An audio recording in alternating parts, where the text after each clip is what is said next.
Dạ. Dạ dạ dạ. Gì đó đó. Ủa đó đó. Miu. Dạ. Gì hí. Dạ. Bố Duyên. Ôi xài con gái ho. Ôi xài con gái nói chuyện to quá ho. Gì vậy? Miu. Miu của bố đó. Miu. Dạ dạ dạ. Gì đó đó.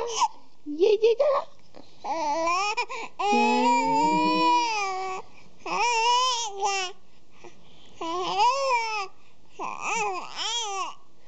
Ôi, nói chuyện to lại ho con.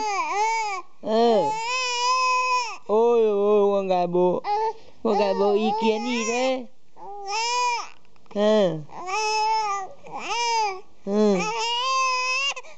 Nói đi à?